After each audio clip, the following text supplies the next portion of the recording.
Bonjour tout le monde, aujourd'hui je vais vous montrer en pratique comment faire un cours avec la classe inversée et comment optimiser vos plateformes de gestion de contenu qu'on appelle aussi des plateformes LMS.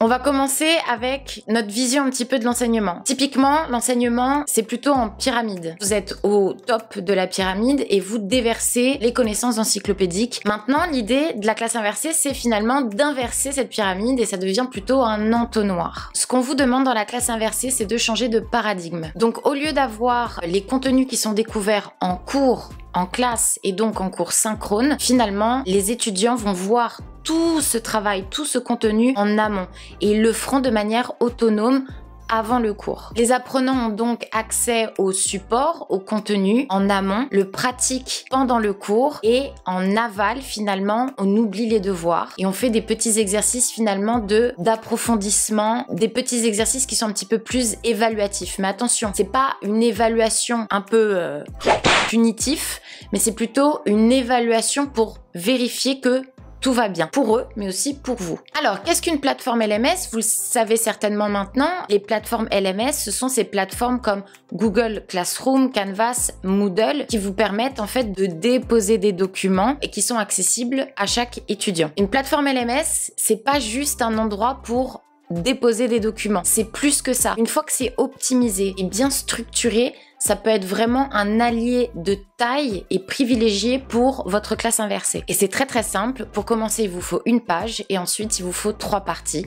Avant le cours, pendant le cours, après le cours. Alors moi j'utilise Canvas, ça marche très bien avec Google Classroom et Moodle. Vous avez une première partie qui s'appelle « À faire avant le cours ». Et qu'est-ce que vous allez mettre dedans ? C'est probablement la partie la plus importante. Pourquoi ? Parce que c'est là où votre étudiant va être complètement en autonomie et donc il faut que les choses soient hyper claires, hyper explicite. C'est pas juste une idée de, par exemple, donner des indications, faites l'exercice page 5. C'est plus que ça. Il faut guider vos étudiants. Il faut permettre à vos étudiants de suivre un parcours qui soit clair, explicite et qu'ils puissent faire et réaliser seuls. L'idée de cette partie à faire avant le cours, c'est qu'ils puissent découvrir les contenus qui vont être vus et travaillés en cours.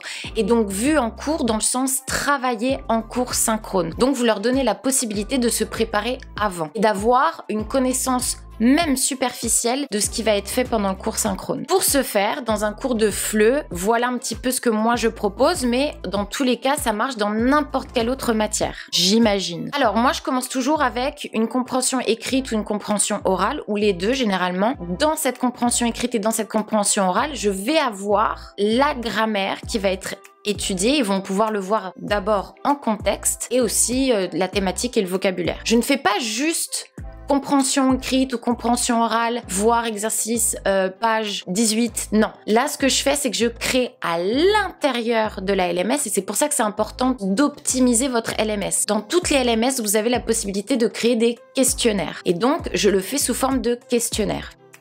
J'indique la consigne, ce qu'il faut faire, et vous avez le texte et ensuite vous avez les questions. D'accord ?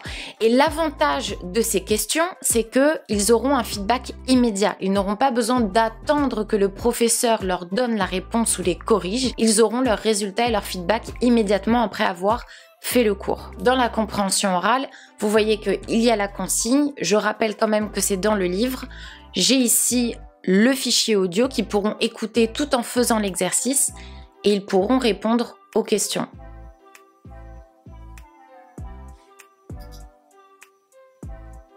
Unité 3, travailler autrement. Page 45, document B.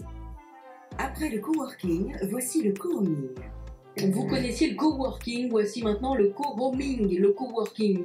Ensuite, je leur propose de faire la partie grammaire. Donc ici, c'est à peu près la même chose. Je leur propose de lire le document, de lire une page. Ici, vous pouvez mettre le type de document que vous voulez. Ça peut être un document, un point doc, un point PDF, un PowerPoint, une capsule vidéo. C'est un petit peu comme ce que vous voulez. Mais l'idée, c'est pas juste de déposer le document et basta, c'est fini. Vous devez les guider dans ce travail qui est un petit peu plus métalinguistique, théorique.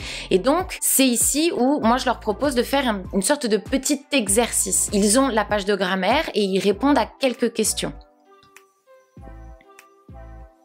et je reprends la page de grammaire. Ce travail en soi suffit. J'ai décidé éventuellement de redonner un petit exercice pour être sûr que ça a été bien compris, pour être sûr que ça a été vu, pour voir s'il y a eu des doutes, des difficultés à comprendre. Et donc je propose cet exercice. En aucun cas cet exercice doit être vu comme « Oh, j'attends de mes étudiants qu'il y ait un maximum de bonnes réponses ». Non, on part du principe où ils sont en mode découverte, ils sont en mode solo, autonome, et donc c'est un travail qui reste superficiel. Mais ça vous donne déjà un petit peu la couleur de qui a compris, qui n'a pas tout à fait compris le concept. Donc, il faut pas voir ça comme une évaluation que moi je dis punitive, mais plutôt comme un point de situation. Une règle très importante en ce qui concerne cette partie à faire avant le cours, c'est que vous devez à peu près estimer que ça ne va pas dépasser les 1h, 1h30 de travail pour vos étudiants. Pourquoi? Parce qu'ils vont faire ça quand même avant le cours. Avant le cours, ça peut être la veille. Et donc, vous voulez pas non plus les surmener. Tout ce travail, effectivement, prend du temps, mais gardez à l'esprit qu'une fois que c'est fait, c'est fait. C'est-à-dire que vous allez pouvoir réutiliser ces quiz dans d'autres contextes avec une autre classe qui est en train de voir la même unité, qui est en train de voir les mêmes notions. Donc quelque part, vous réutilisez ce contenu et à ce moment-là, c'est zéro de préparation. Vous avez juste besoin par la suite de voir un petit peu les résultats, le feedback, gérer un petit peu cette partie-là. Et donc finalement, ça vous libère énormément de temps. C'est un investissement pour le futur. Et ça devient rapide, automatique et efficace. Pendant le cours synchrone, finalement, vous avez rien ici. Pourquoi? Parce que tout le travail va être fait en synchrone, en présentiel, avec vos étudiants, en présentiel ou à distance. Et donc, à ce moment-là, vous allez me poser la question, mais finalement, qu'est-ce qu'on fait en cours synchrone, en classe inversée? L'idée, c'est de les guider. C'est ça un petit peu l'idée de la classe inversée. Et donc, pendant votre cours synchrone avec eux, vous allez reprendre un petit peu les choses qui ont été vues en amont. Et donc, vous commencez pas de zéro. Donc, en fait, ce moment de découverte, vous l'avez déjà fait avant. C'est juste que vous étiez pas là, mais vous l'avez fait avant en asynchrone avec eux, à travers la plateforme. Et donc, pendant le cours, vous pouvez commencer tout simplement avec une question très basique. Qu'est-ce qu'on va voir aujourd'hui? Quel était le sujet des documents que vous avez vus la veille? De quoi ça parlait? Quel était le thème? Est-ce que vous avez compris? Et le but, c'est de les laisser parler. Et imaginons qu'un étudiant n'ait pas fait le travail ou n'ait pas bien compris. Probablement, si vous avez une classe, quelqu'un d'autre a compris. Laissez les étudiants expliquer à leurs camarades, à leurs pairs. C'est un travail qui est d'autant plus efficace parce que l'étudiant qui explique va retenir davantage l'information. Et ensuite, ça va être une dynamique de classe que j'espère vous allez pouvoir instaurer et créer avec votre classe. Vous pouvez faire plein de choses, vous pouvez faire aussi des petits caouts, il y a tous ces petites apps maintenant qui permettent d'engager les étudiants en synchrone et vous pouvez utiliser Kahoot par exemple pour faire un petit quiz un peu fun, ludique, un peu compétition, anonymement bien évidemment, où vous allez justement revoir un petit peu les questions, les thématiques, les choses qui ont été vues avant. Et après, n'hésitez pas si vous voyez, parce que vous allez pouvoir prendre la température, et si vous voyez que peut-être une majorité de vos étudiants est un petit peu perdu, et bien à ce moment-là, reprenez rapidement pendant 5 minutes, pendant 10 minutes, ce qui n'a pas été compris. Mais vous allez voir que vous allez gagner énormément de temps parce que la machine, elle est déjà en marche. Parce que finalement, le travail que vous leur donnez à faire avant le cours, c'est quelque chose que vous feriez en cours. Vous imaginez le temps que vous prenez en cours synchrone et après, vous n'avez plus vraiment le temps d'appliquer, de pratiquer ces notions avec vos étudiants. Et vos étudiants, ils ont besoin de vous pour pratiquer. Donc le cours synchrone, il est là pour que les élèves pratiquent. On passe un petit peu de ces connaissances théoriques de découverte des documents, de découverte des notions du vocabulaire et qu'on passe directement à la pratique. Et là, vous êtes là pour les guider, pour les corriger, pour leur donner le feedback, pour leur donner des conseils. Votre rôle change.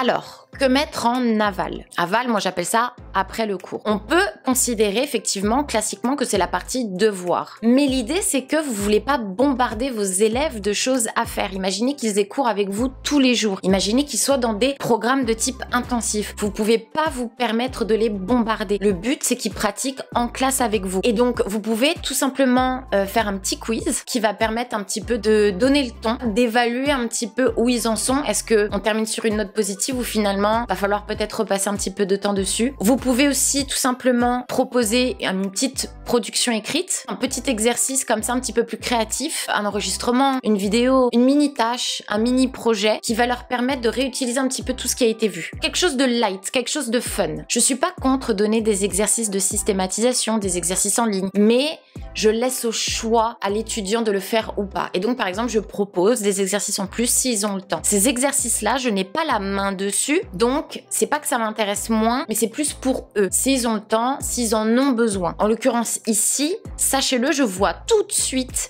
à travers ma plateforme qu'est-ce qui a été fait, leurs résultats, leurs réponses. Les exercices en plus, vous pouvez vraiment leur expliquer que c'est facultatif, vous ne vérifierez pas, mais que s'ils ont des questions, vous êtes bien évidemment disponible. En conclusion, c'est simple, c'est efficace, c'est une structure que vous pouvez répéter et au bout d'un moment, vous y prendrez goût. Vous prendrez goût à enseigner de cette façon-là, à organiser, à gérer votre espace asynchrone pour vos élèves. Vous allez prendre plaisir à optimiser un maximum cet outil qui est la LMS, votre plateforme de gestion de contenu. Et le plus dur finalement, c'est de s'habituer à ce nouveau paradigme d'enseignement. C'est tout. C'est une question d'habitude. Et comme tout, ça prend du temps, mais une fois qu'on s'y habitue, ça devient naturel. Très sincèrement, moi, pour la préparation d'une page comme ça peut me prendre entre 1h30, 1h30. Ça va dépendre. Sachant que je fais rien de très créatif finalement parce que je pompe directement de manuels, livres, méthodes. Mais une fois que j'ai investi ce temps-là, je le réutilise à l'infini, jusqu'à ce que je n'ai plus envie de l'utiliser, jusqu'à ce que j'estime que les documents sont devenus un petit peu obsolètes. Mais ça peut vous faire 1 an et demi, 2 ans, tranquille. Si vous avez aimé cette vidéo, je vous partage aussi une autre vidéo que j'ai faite où je vous montre un petit peu ce que j'avais fait dans un contexte de cours immersif à Middlebury College. Et je vous montre un petit peu comment j'ai enseigné justement la classe inversée, en synchrone, en asynchrone, et comment j'ai géré un petit peu ma plateforme Canvas. Et c'est un travail qu'on avait fait avec un collègue et on en est extrêmement fiers. Et comme toujours, soutenez la chaîne en likant cette vidéo et en vous abonnant à la chaîne. Aussi, les petites notifications, c'est important parce que sinon, vous ne me verrez jamais apparaître sur votre page d'accueil. Sur ce, je vous souhaite une excellente journée. Ciao!